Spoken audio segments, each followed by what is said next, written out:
Okay, everybody who listens to this podcast knows that one of my absolute favorite Hallmark actors is Cindy Busby, and today I am so lucky and I get to talk to Cindy Busby. How are you today? Hi. Oh, you're so sweet. I'm doing really well. Yeah, like the weather has been fabulous and life is great. Well, I'm happy to be here. I'm one state over, so we get it about a day after you, but the Right. next 2 days are supposed to get warm again. I don't know if you've got a Yeah. little warm streak coming in there or where, but I mean, it always feels it warm is for nice. me. Yeah. Well, Yeah, totally. you actually, that will lead us right into our first question. You're Yeah, originally from Montreal. I So am.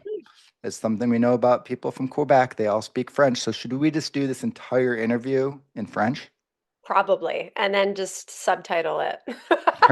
Perfect. Well, since I don't speak French, it would be a little difficult, but I I mean, I don't can know. answer you in French. A So how is your French game? I imagine in LA you don't really flex it too Yeah, much, I but mean, sometimes I like when I get back into my French, I feel a little bit rusty.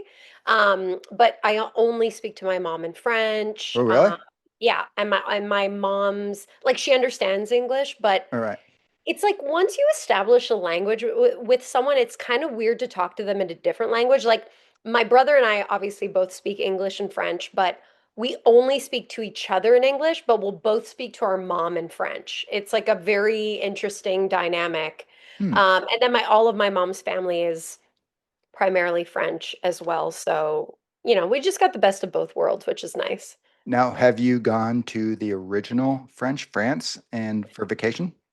Yeah, yeah, I got to go. So when I shot Royal Hearts, I went Okay. to Romania, and then afterwards, my then boyfriend, but now husband, we went to the south of France, and we ventured and checked out, like Nice and Cannes, and then we went up to Paris, and yeah, it was so great. It was lovely. I did. What's interesting is like because the Quebec dialect is Right. different, being in France, it's like American versus like the UK. It'll be, everybody's got a different dialect.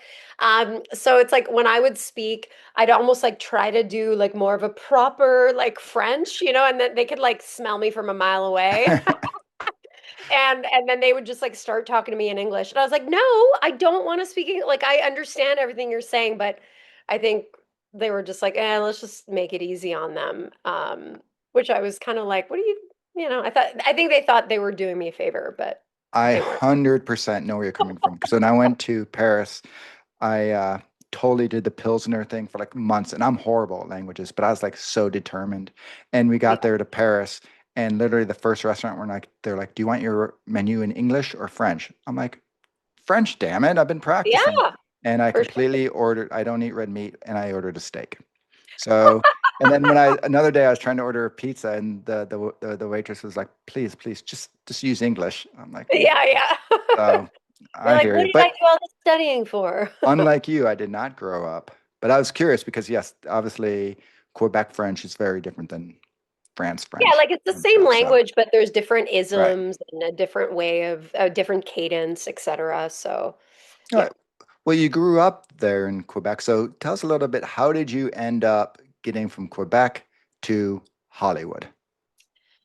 Yeah, I think a lot of determination and a lot of stubbornness. But yeah, I was in all of the school plays. I grew up with a family that was like really in love with television and movies, and we would watch the same movies over and over, and I would like recount the lines with the actors, like I'd memorize them with them. This is like before I did anything, and then I started doing theater in elementary school and then into high school and just fell in love with performance and live performance and I was just so in love with it. And my parents had no idea about anything about the industry or anything like that. Like my dad did some theater growing up and did a couple like bit parts and things when he was like in his early 20s, but didn't really know the ins and outs of things. And so I had no idea like how I would become an actor and so I when I graduated high school, I went to theater school and I had to audition to get into the theater school and I got in, which I was like, "Oh my gosh, this is amazing." And so that was a 3-year program at Dawson College and then in the second year we had a project to do where we had to interview someone in the industry. And what I did, because I had no idea what I was doing, and I didn't know anyone in the industry, like most of us didn't. And I basically went to an agency and just dropped off my headshot and resume in the hopes that maybe I could interview someone or whatever. And I didn't. And then with that came an audition. First of all, they told me they weren't looking for anyone. Then I got an audition. Then I booked that audition, but couldn't do the job because I was in my exam week for theater school. And so if you missed an exam, like you would literally be kicked out of the school. So I was like, oh my gosh, I can't have that. And then they offered me a different role for the following week. And I was able to do it because I was done school at that point. So I did that. And then after that, I didn't act for like professionally for about 2 years.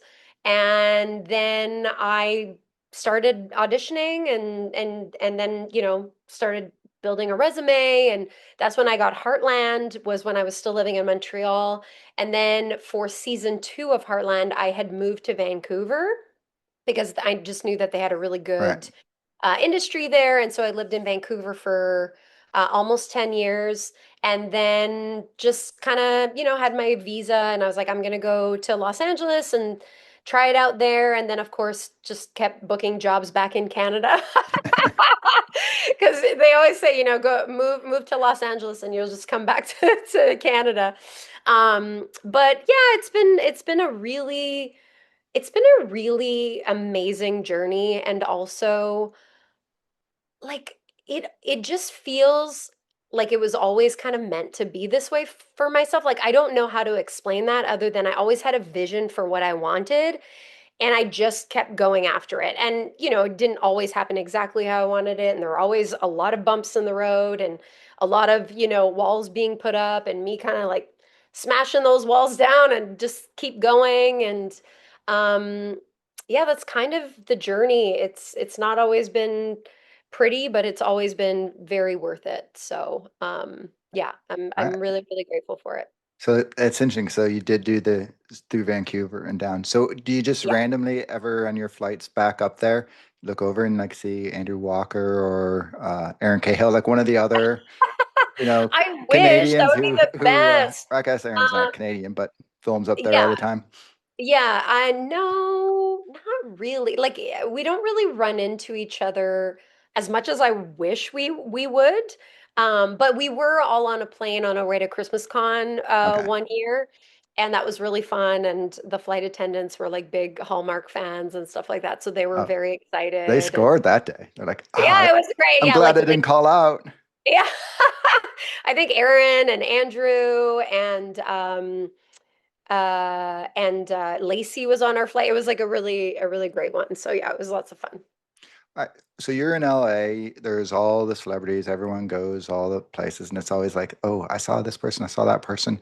My big one was seeing Cheech up in Malibu at a grocery store and all that. Amazing. But for you, have you I'm sure you're getting recognized out there. You have any funny story about some like a fan who saw you and it's like, wait, you're that person or whatever? I mean, I find LA is so, it's so saturated with Right. that world. And what I've noticed is the fandom for the type of projects that I do, um, they're kind of dispersed everywhere, but they do find themselves in a lot of like different pockets. And I don't know that Los Angeles is definitely like the pocket, so to speak. So it doesn't happen to me there that often, but anytime I'm, shooting in a smaller town or whatever, that's where I really seemingly get recognized more. But a really funny story this was years ago. I was driving from Los Angeles to Vancouver. I Wait, had you're spent driving? yeah, so I wasn't I was still living in Vancouver at the time, but I had spent I think it was like 2 months in LA. I was Okay. doing some classes and things like that. And so I was driving back to Vancouver. Actually, I think this might have been when I was about to go shoot um Unleashing Mr. Darcy. I've heard And of that. so yeah, you heard of it. So I was driving and I was like listening to some music and I was just, like blasting the music, singing along, not paying attention, and my foot got a little bit heavy. And all of a sudden I heard sirens. And I was like, oh man, I totally just I'm gonna get a ticket. And I felt like awful, but I was like also feeling just really good. So I was like, okay. And then, the police officers came by to my window, and I was like, yeah, he's like, you're speeding. I know. I'm like, I know. I'm so sorry. Just whatever. Was very gracious about it. And then he went to his car and then came back like 3 minutes later. And I was like, oh, that was like really fast. That's crazy. And then he said, okay, so, just be careful, don't speed too much. And I thought you looked familiar. And so I just did a quick research. And he's like, my wife and I are huge Heartland fans. If I let you go, would you take a photo with me? And I was like, what? I was like, yeah, of course. And it was like, I think it was like maybe 8 o'clock in the morning or something, because I left like about 5 a.m. And I was like in my jogging pants, and I like, my hair was Looking your disheveled. best. I was just gonna have a big road trip day. And so we took a photo, and then I was on my way, and I was just like, what just happened? And I don't ever expect stuff like that to happen. And that was a very lucky day for me. But that's a very funny Uh, and strange story. if you're going to get recognized, that's a pretty darn good place to I get guess. recognized then, right? Yeah, yeah, yeah. I was very grateful that day. Okay. Well, you mentioned before you're married. However, being married myself and my wife, I know I come behind my dog, my wife's dog. So you famously have little Susie. So for you, just she's a rescue, right? He is. Okay. Now, do you take her to set and stuff? Just talk. Let's talk a little. Here's your little minute to plug her. Oh, Do some dog Susie. talk. Oh, okay. Well, first of all, Susie is the greatest thing that's ever happened to me. And, See, your husband's second best thing ever happened to you. he knows it. Right. But, animals are just like on a different level. They're just a different kind of love, a different unconditional presence, underlining the word presence. And we're so lucky to have her, and she's allowed me to grow in ways I never anticipated, and my patience and getting to rescue an animal has been the most gratifying experience, and it has been so eye-opening to the world of it. I didn't grow up knowing anything about adoption or rescuing animals. My family like would buy animals, and I know a lot of people that would, and now I'm very all about I really love sharing the gospel that is adopting animals. I'm behind And you. knowing, because you don't know what you don't know until you know, right? And so for me, I feel compelled to share my story about Susie and how magical it was, and how there's so many incredible rescues out there that do amazing work. Like shout out Mayday Rescue, where we got Susie. And yeah, she's just such a funny little gal. Like, just when she gets excited, she like hops around, and she's got this kind of like funny paw that she like lifts up a lot if she's like excited about something. Or she comes with me to set, and she's such a friendly love bug. Like, everyone meets her is like, "Oh my gosh, she's so sweet." I'm like, "I know." And I think sometimes people have like preconceptions or judgments about small dogs, where they're like, "Oh, she's not yappy," and I'm like, "Well, not all small dogs are yappy, but okay." But but yeah, no, I mean, she'll like bark if someone knocks at the door, or if she sees a squirrel. Don't get in the way between her and a squirrel. But Understandable. yeah, yeah, I mean, totally. But yeah, she's the best. I love her, and So what initially made you think, I'm going to adopt a dog instead of, go to the breeder or do whatever that way? yeah, I think at that point I had already done a lot of research on, the importance of it, and how many, incredible animals unfortunately lose their lives because there's just no space in the pound anymore. And most of the animals that are up for adoption, it's not because they're bad animals. It's just that something happened in the home that they were, and sometimes people don't do the right research when they get a dog, so they get a dog that doesn't fit their lifestyle. Or they have to move away, and they like I don't really understand giving up an animal, because for me it's like it's part of the family. Like you just can't like once you got it, it's for life. Like she's here for life. I'll spend all my money on keeping her alive with us and doing all the things. But yeah, just doing more research and recognizing that in a lot of rescues and the best part about rescues is they also get to know the dog. So they know, okay, this dog would be best with another Right. animal. This dog would be best with no other animal. This dog would be best with children. They're great with everyone. Or this dog would be better without children. This dog is elderly, so someone who doesn't want a dog with too much energy. Or if you're someone who runs a 10K a day, maybe you want a dog with a lot of energy. So it's like that kind of stuff where you can learn a lot about the dog just through the rescue because they've done the work with fosters. Anyway, I could talk about this for days, but Oh, I'm it's there a with you. it's a passion project of mine, and I just yeah, there's just so many. And for me, it all comes down to innocence. Children and animals are things that need the utmost protection, and I'm willing to do everything and anything for them, and so that's what matters to me. I just saw this little, it was on Instagram, a little graphic, and it was really hit home for me. It was your dog is your best friend for part of your life, but you're your dog's best friend for their entire Oh, life. And I was like, I oh absolutely wow. think that. Yeah, that's true. I know. I Okay. watch a lot of those things online as well, and then I'm like, oh, I'm like tearing. Absolutely. Absolutely. Okay, well, I guess we probably should be talking a little acting stuff while we have you here. So for you, what is your favorite movie of all time? Oh, I mean, I have a few, but Back to the Future is my favorite, hands down. Yeah, yeah. All I, the first I one or all three? the okay. The first one is incredible. The second one is also incredible, and the third one is like, why? Like, why did you That's the do it? Western one, right? I think. Yeah, like I love Western themed All right. movies, and I thought a lot of it was funny. But it I just hear. I don't know. It just didn't do it for me. But I love the alternate universe in the second one with Biff and everything. It was just oh yeah, it's perfection. I just love time travel. There's something really fascinating about it. That's why I like you so much. That's my favorite trope is time travel. Yes. The so I had Leah Thompson on a little while ago, and it's the only not that you're not wonderful, and I've been so excited telling literally everyone on the planet I'm talking to you.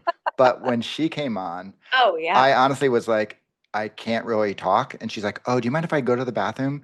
I'm like, sure, sure. And I like You're had to take those like couple of like, minutes to actually be able to function and talk because yeah, she was a big one for me. So well, I don't know if you know this, but I did a movie with Leah Thompson.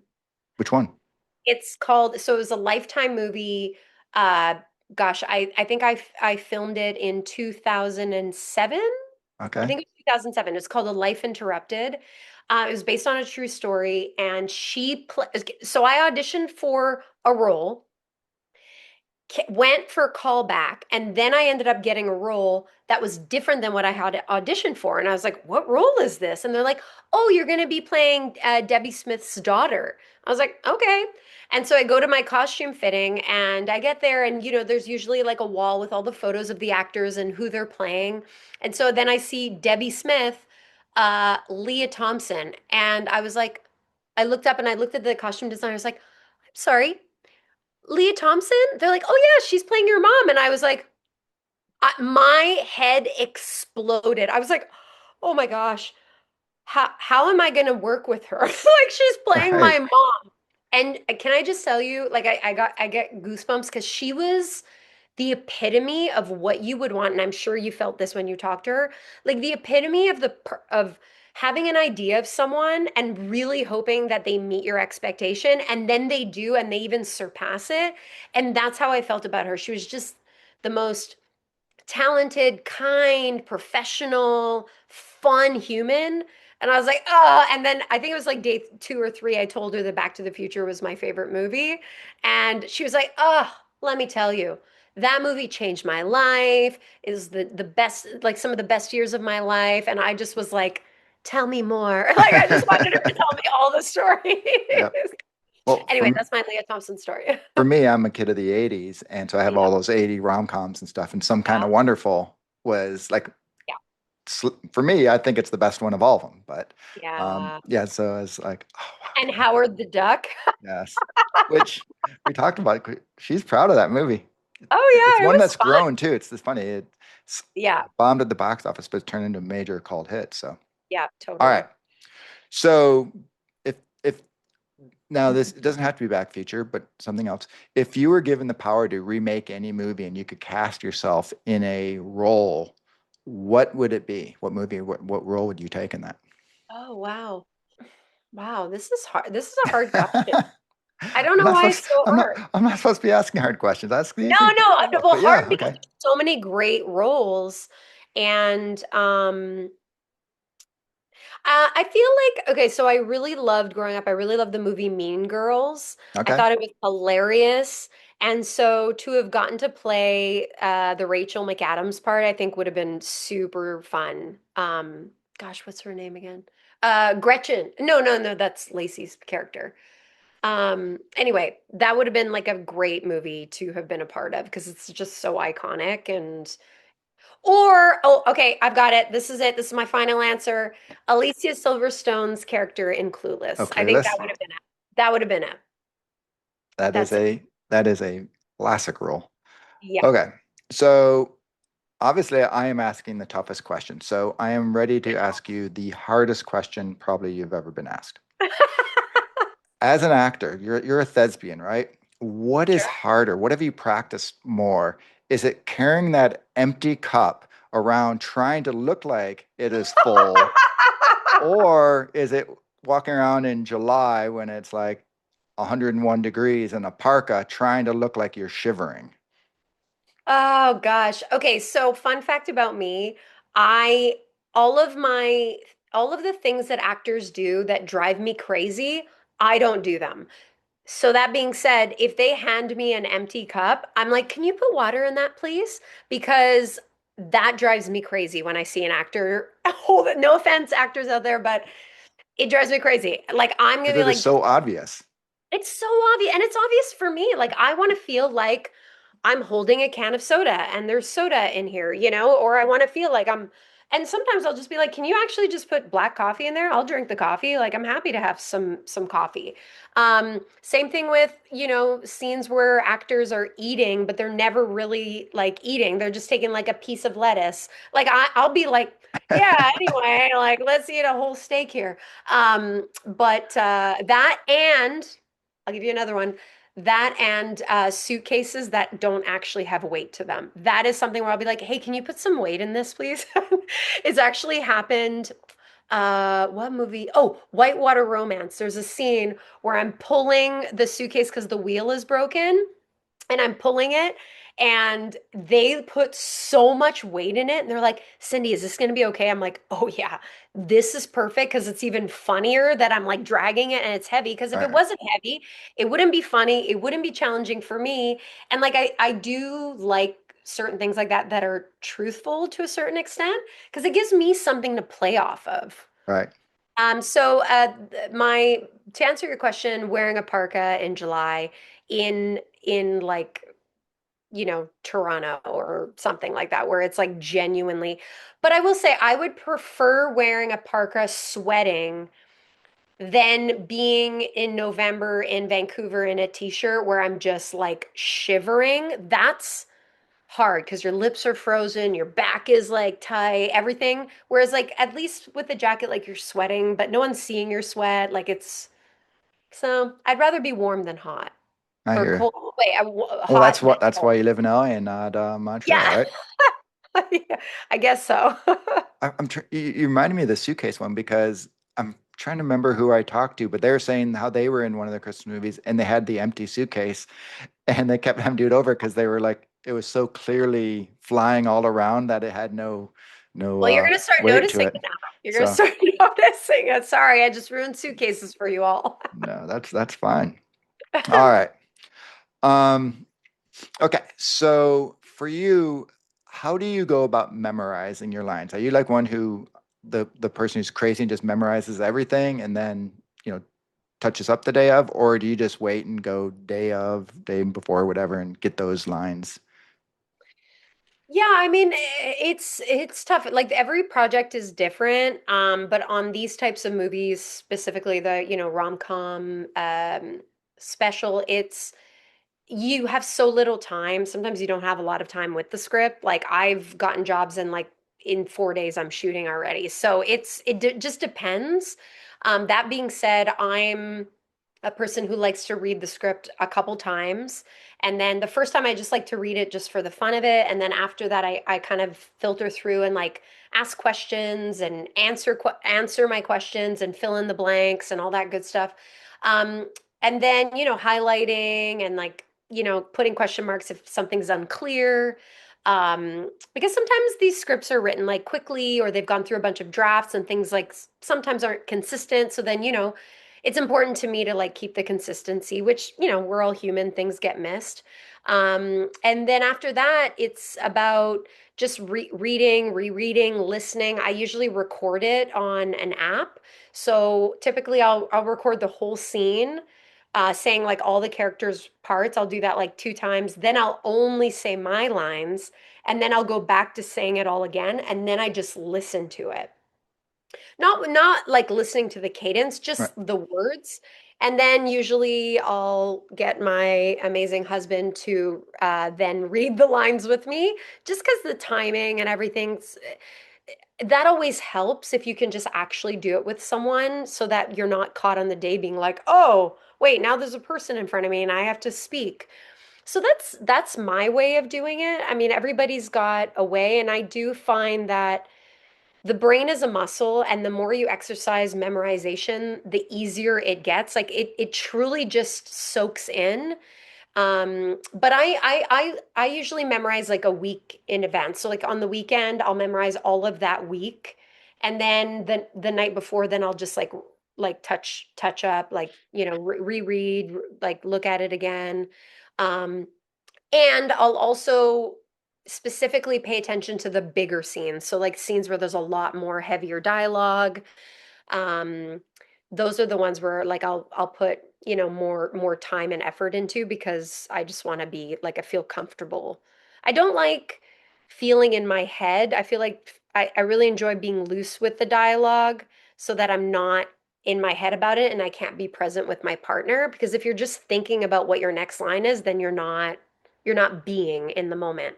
And so I like to memorize, but not too much where I can't still exercise direction and Yeah. new motivation, and I think that's really important. I love getting direction. Like that's my favorite. Like I love doing what I want, and then if the director's like, hey, like what about this? I'm like, oh yes, and then like just play around because that's the whole point of being an actor is like to Right. play around. I like not to make it so precious. Now, do you think you have just overall a good memory, or you just have a good ability to remember lines? Um, yeah, I think I have a pretty good memory. I mean, if you asked me like what I said in this scene in a movie from 5 years ago, I could not tell you. I don't have that kind of memory. And I mean, I feel like memorizing lines in a movie is kind of more short-term memory than Right. long-term memory Well, that's why I was because wondering if it like translates to I never forget a thing. I remember I met you, whatever. yeah, yeah, some lines, but not for me, not long-term. Well, you talked about you had that first gig that you got right when you were still in school for Yep. whatever. Now, do you consider that your first professional job, or do you consider the one that you got next to it after you graduated and everything? I mean, yeah, I would consider that my first professional job because it was the first gig that I got that actually got me my first credit into the union, the Canadian Union, which is called ACTRA. And so that's a really big deal because that's not always easy to get. And then after that, you have a couple more to get before you can become a full member, and then you have, uh, like benefits and retirement and all that great stuff. But yeah, so but was I great in it? No. Was I like, do I look back on it and like cringe a little bit. Yeah, but also like it was my first gig. Like What no was it? it was it was a show called Undressed. It was an MTV show that was kind of it was an episodic show where every episode was a new scenario, Wait, it's new an MTV show and you got this in Montreal? it shot in Montreal. Oh, Yeah, it shot in Montreal, and it was kind of like soap opera vibes where it was like three storylines going on at the same time. So there was a high school, college, and then post college, and then you'd follow like the three storylines in the episode. And I was doing the high school, like okay. generation one. Um, yeah, but I'm grateful for it. Like I had no like I came from theater and I had done background work like twice.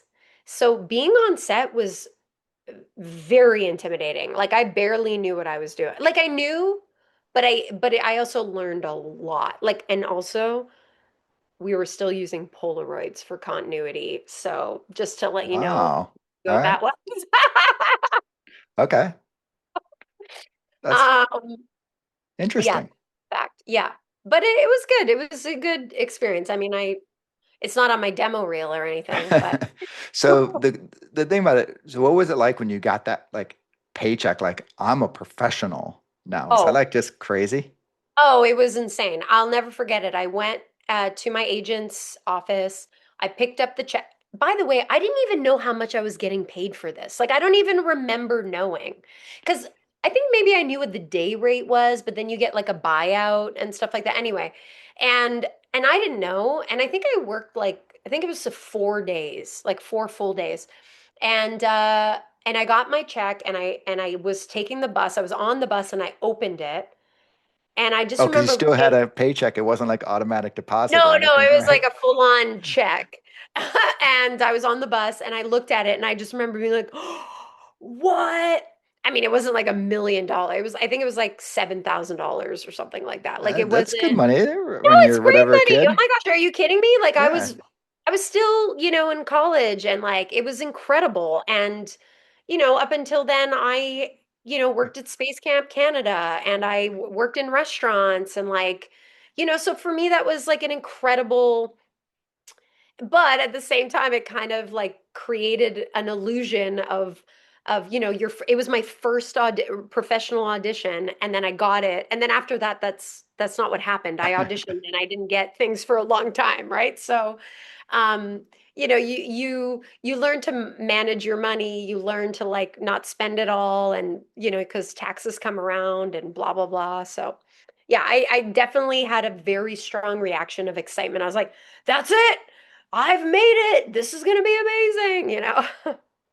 Well, you're known essentially for being like one of the sweetest, nicest people in whatever the entertainment industry. Oh, For thanks. you, though, what role was like the most challenging for you to be like pushing your limits of, yourself to play the role?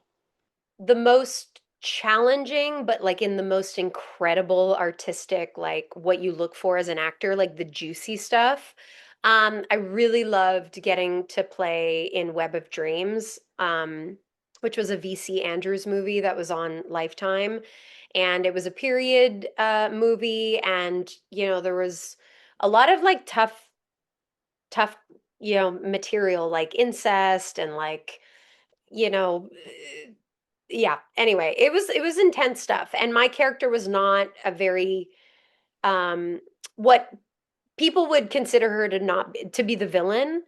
But I really like, although she would be considered the like a villain, I really empathized with her because I feel like that's a really important thing to also do is to empathize with and to know that each person is doing the best they can with what they have in the moment. And sometimes that looks really bad on the outside, it looks very like crappy and villainous and awful. But I have to believe that there is some goodness within everyone as human beings. And so it's finding that goodness and knowing that this is the only way they know how and finding that and and that can sometimes be challenging, and but I really loved playing her because she was so complex, and I also understood where she was coming from, in a time where it was difficult to get what you wanted, as a woman in that era. And yeah, it was a cool project that was certainly challenging, but super rewarding, and I'm really happy with the end result. All right, so the flip side, what character have you played that is you think literally the most you, where Ooh. you really didn't have to act? You're like, I'm just going to be me. Um, Probably when I played Stephanie in Date My Dad. Um, that the series that I did in 2017. Yeah, she was just, the best friend, the love interest, but funny and sarcastic, and also, the person that is also there to listen and um, lend a hand. And like, I just really loved that there was so many aspects of her that were revealed. She wasn't just like, the best friend. She was also like funny and charming, and also like really gentle and sweet. And I don't know, those I guess I could relate to her the most, and felt I'm I I, just really love getting to exercise my comedy in that one too. I'm going off memory now, but I think a lot of actors have had some stint on that show at some point or another. There was S- yeah, but we had some really great people on. Okay.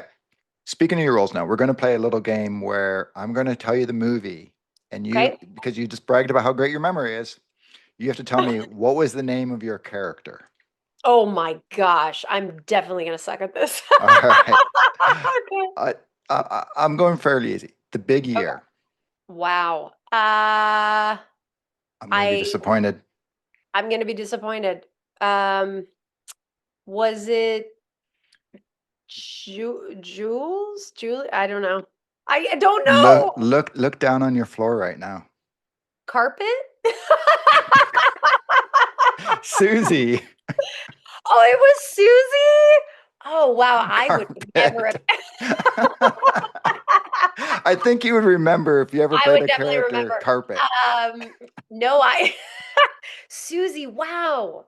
Okay. Well, there you go. I I was would going to think never. like I'm like thinking this was such a because there's so many people. We'll talk about it in a second, but I was Okay. like thinking, oh, it's such a big role that I named my dog after I this know. No. character.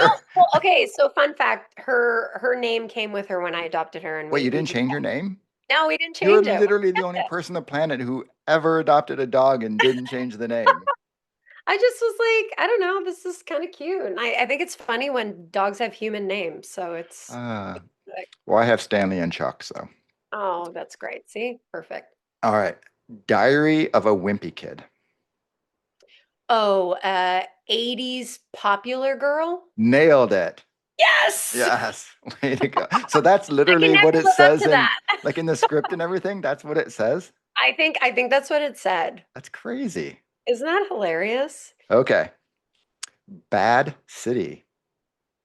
Oh, wow, you're really bringing up the good stuff. Was it Hannah or? No.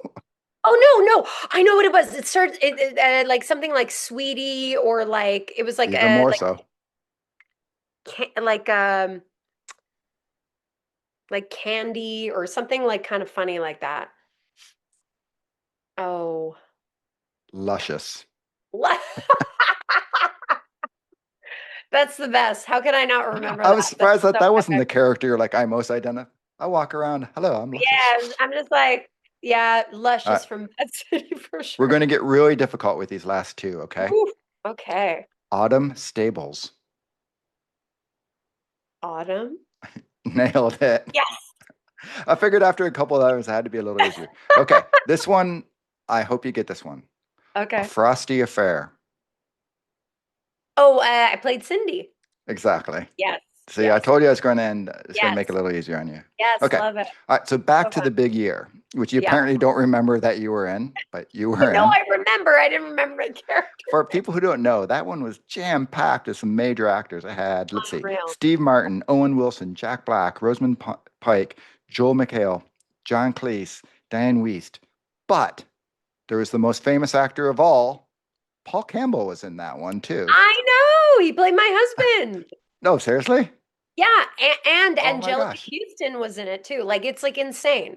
Yeah, so he played my husband. He played Steve Martin's son in the movie.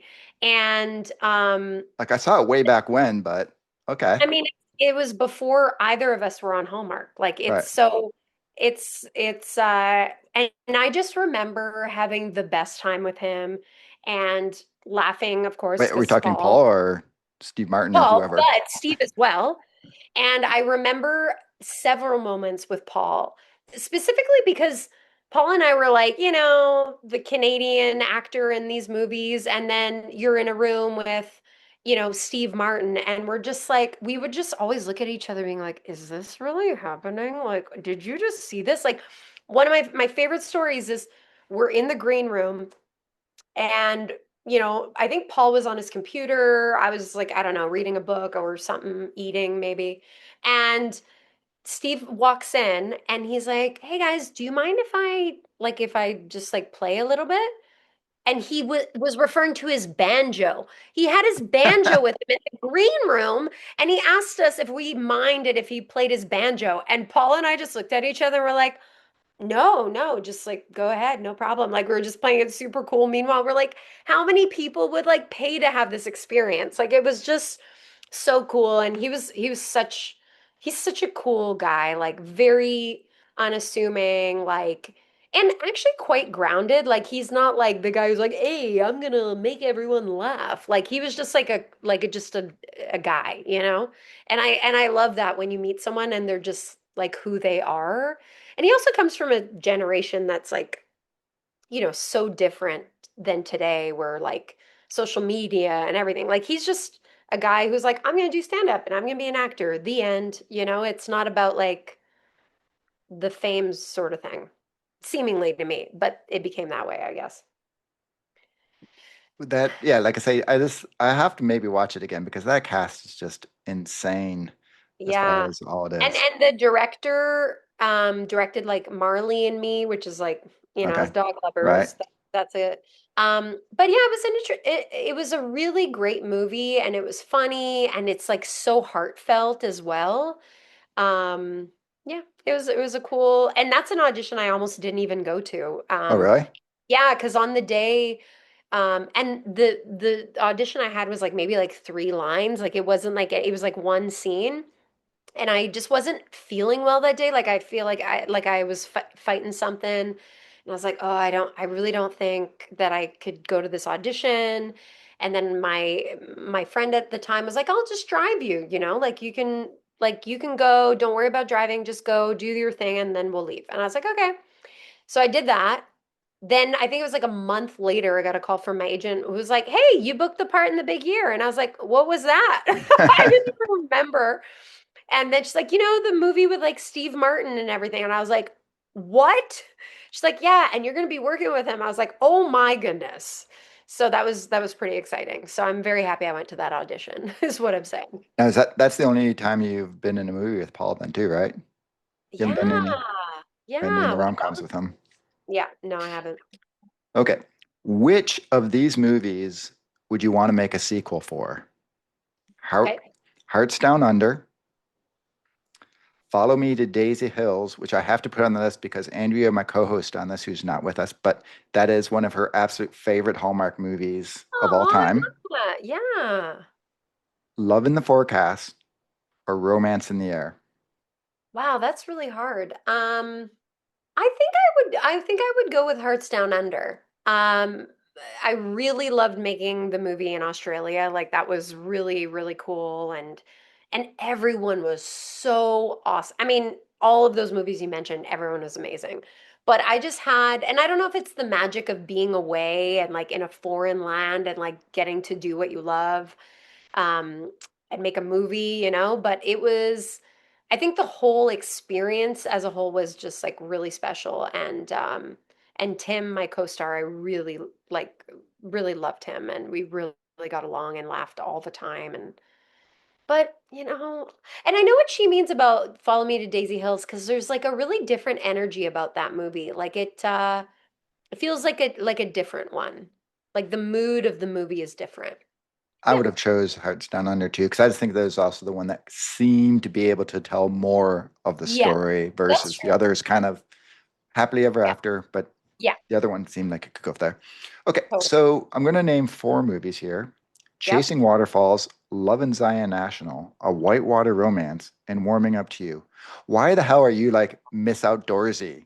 Like, are you actually like super outdoorsy in real life? Like, why? I wouldn't, Why? I wouldn't, I don't know. I got lucky, I guess. I will, oh, and then there's also Marry Me in Yosemite, which you Oh, did Mary. mention, right? That one too. I don't know. Well, it started with Chasing Waterfalls. That was the first Right. one. Um, I guess I just got lucky and I love nature. Like I love being outside. I love going for hikes. I have such a great appreciation for everything that is nature. I wouldn't say I'm super, like I'm not gonna be climbing a mountain or anything. Like I'm not that adventurous. But I will say this, a lot of and this is like a lot of people probably would have done this too, but the movies that we did, the ones you named, they were hard movies to make because we were really out there. It was very slim crew. And so, you have to be kind of a less precious actor in that like I didn't have a trailer on those movies. I barely had a bathroom, so to speak. And I was outside and like just like with the crew and my cast, and we're just like shooting the stuff. And it's just like it was like being in film school in a way where you're just like, going for it, and they're like on the edge of a cliff, and you're like, yeah, let's get this shot, and there's something really exciting about that. And I loved it. And like obviously if there was something dangerous, I wouldn't do it. But I feel like I'm adventurous Oh, in come on, you that just way. lie and say, "Oh, I was doing all the old stunts," and Yeah. But I feel like I'm adventurous in the sense that like I don't mind getting dirty and like, hiking a mountain and being sweaty and like, my makeup not being perfect so that we can not have a makeup artist on set because we're on the top of a mountain in Yosemite kind of thing. Like, so maybe that's why where I just like people had fun working with me and they wanted to do it again. Like I'm not sure, but I'm gonna say it was that. you reminded me of the Marry Me in Yosemite. The thing I liked about that movie was I thought they did a really good job of addressing the indigenous people aspect of it, Yeah, which in a yeah, movie like this, you can't really go deep, right? Because that's not what everyone, it's not on, whatever National yeah, Geographic channel. But I thought they did yeah. a really good job in that movie of properly addressing it, as opposed to a lot of these movies, you tend to gloss over real Right, history kind of right. thing. Yeah, no, I personally really appreciated that too because and in the Zion movie as well, we touched on it and having like actual indigenous actors and I feel like that's really important. And you can't go to a national park without addressing that. So it would Right. feel really unjust to do so. So yeah, I'm happy that you love that part because I love that too. And I learned a lot personally as well about the history that I didn't know. And like you say, I imagine like Yosemite at least, because I've been there. Yeah, Yeah. when you're saying the scale down crew, they probably didn't even let you have big crews, I would assume, just No, because of no, the we rules were of the park and stuff. exactly. With the permit only allowed, I think it was 10 people, 10? 10 people, including actors. We were always Oh two, my. so yeah, so Tyler, my co-star, and I were the only two actors that like shot in the park. And anything else with the other actors was just like on the edge of the park All or right. um so So yeah, like so like sound, we had sound, director, yeah, we had photographer, like sound, director, we had the cinematographer, which was also the camera op. We had a first AC, which is the assistant right. camera. I think we had a producer, which also served probably as props as well. Oh, so Um, they're like running around. everybody, Right. like everybody was kind of doing more than their own role. Like even sometimes I would like carry my like we didn't have a chair. Like we would eat lunch like on a rock or like a stump. It was really cool though. Like it was I don't know. I really like what an incredible privilege to get to shoot in such a like probably one of the most stunning places I've ever seen.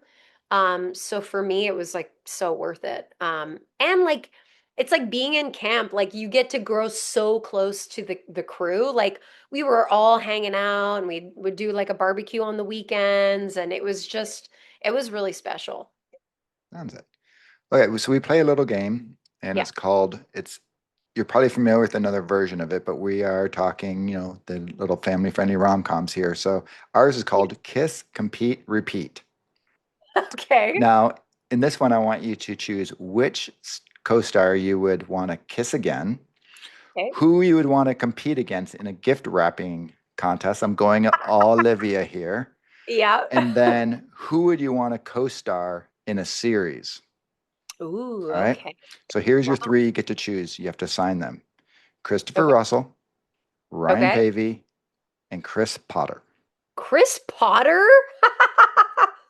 I've never kissed Chris Potter. Wait, Um, I haven't seen Heartland. I read is IMDb lying to me? He wasn't your Love interest? Chris I don't even Potter? know who Chris No. Potter is. Oh, no.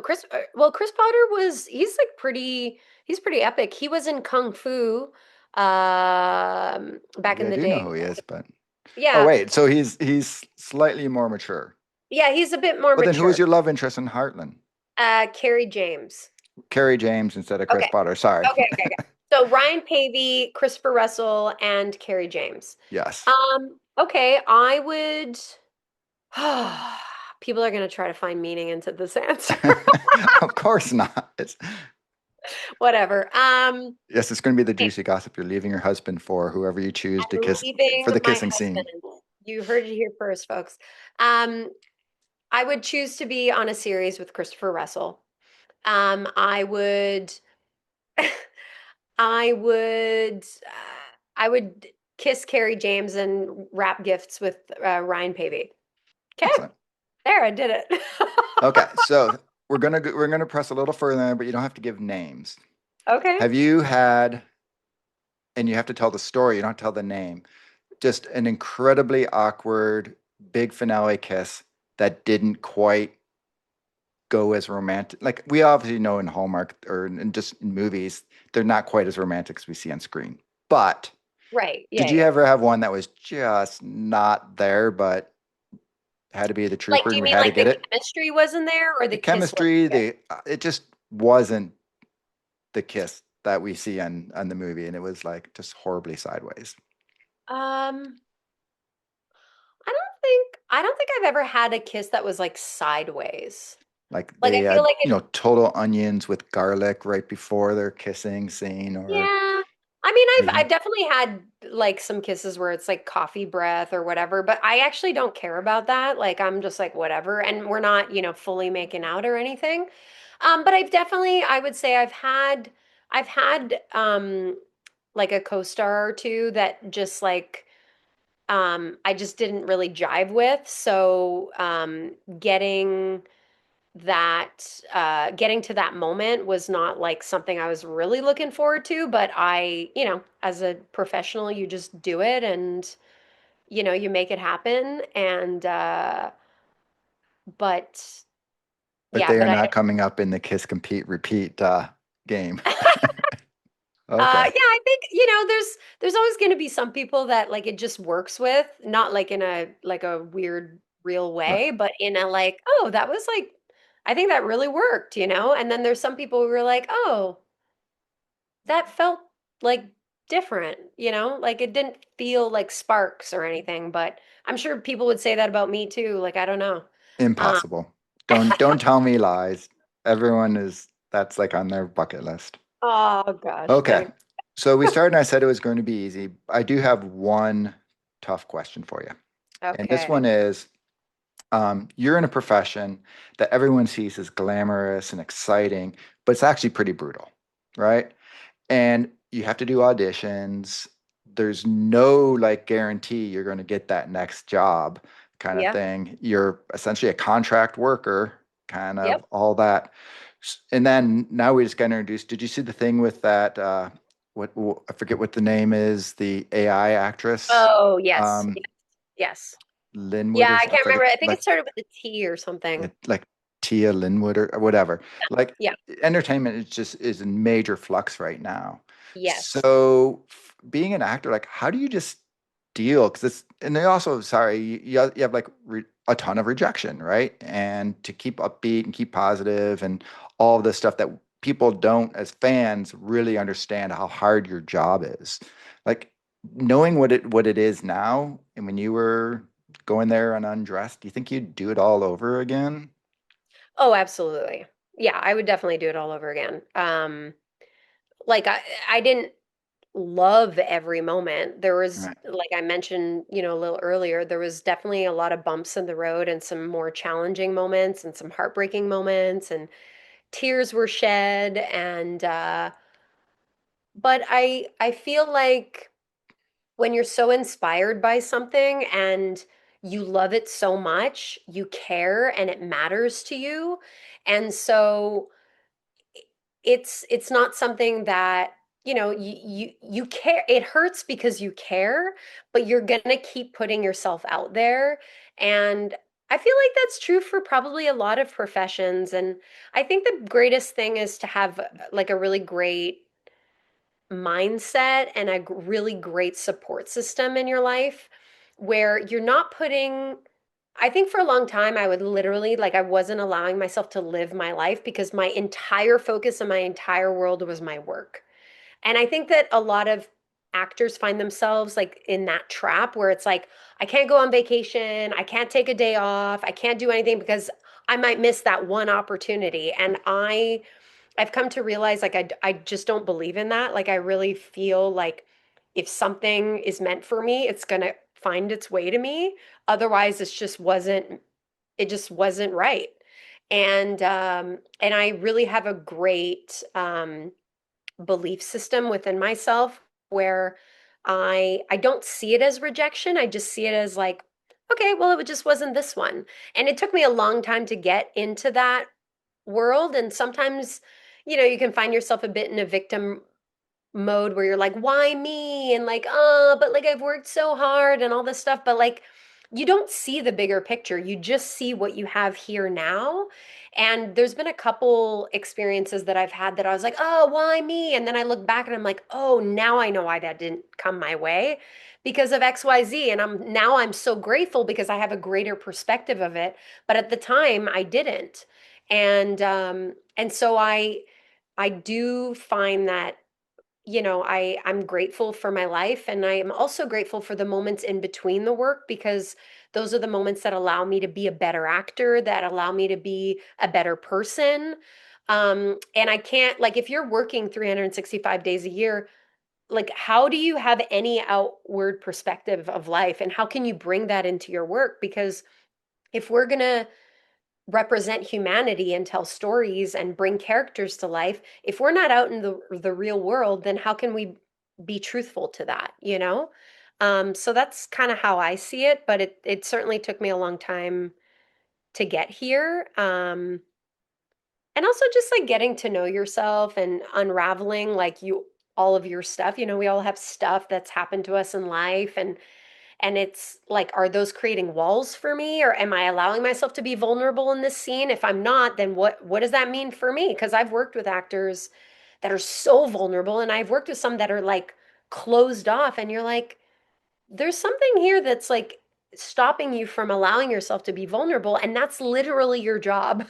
So you have to go on your own time and discover and open yourself up to the vulnerabilities because that's like I said, that's your job. And like how great of a listener are you? Like I feel like 50% of my job is just listening. Um, and if I'm not a good listener in life, then how can I be that in my work? So just stuff like that. But yeah, like it's a tough gig. it's not that glamorous. Right. Like it looks glamorous and the final product is glamorous. But it's a lot of work and it's not just my work, it's everyone's work. Like there's so many people involved and I always try to like push you know the gratitude onto like specifically the crew and everything because they just do so much work before, during, and after. And so do I in my own way, but it's just different. Last question is, how has your definition of success changed since you started your career? Mm. Yeah, I feel like success felt like maybe being like famous to a certain capacity, making like a ton of money and working endlessly and all that kind of thing. And what I've come to realize is like you can get all of those things, but the true like peace inside of you doesn't exist in success. It exists in the moments like beyond success and in between success. And it's like it's easy to feel really good when you're successful, but how do you feel when you're in the in between moments? And so for me, success is connection and it's presence and it's the relationships in my life and my relationship to myself and making time for myself and making time for the people that I love.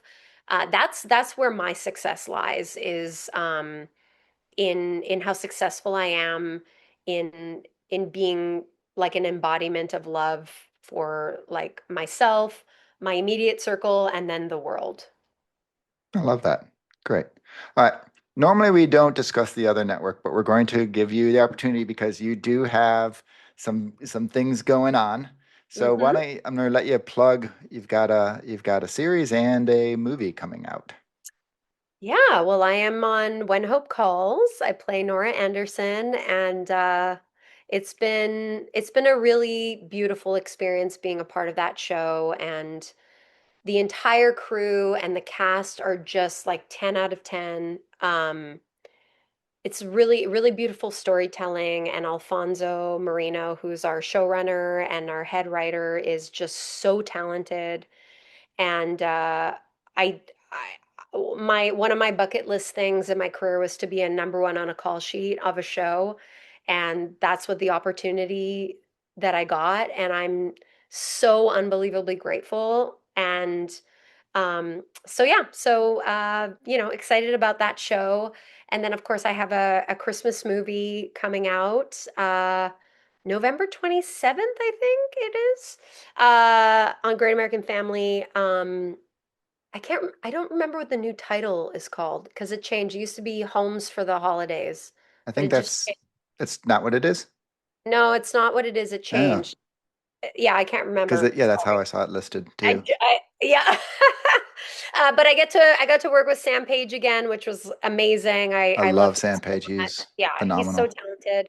And we really made a really beautiful movie. And it's I think what's special about whatever movie that you're a part of, wherever it airs, is the people that are a part of it and the the story and the message. And that's what I love about what I get to do is create stories and characters that people can relate to and put out a message of hope and joy and love. And that's what it's about. Love it. Yeah. Well, Cindy, thank you very much. This, like I Thank say, this you. is one of my highlights of the entire podcast. So I really appreciate thank you that. very Thank much. you. Yeah, Have a this great was day. awesome. Yeah, you too. Bye. Bye. This podcast was created by fans for fans and is not affiliated with or sponsored by Hallmark or the Hallmark channel.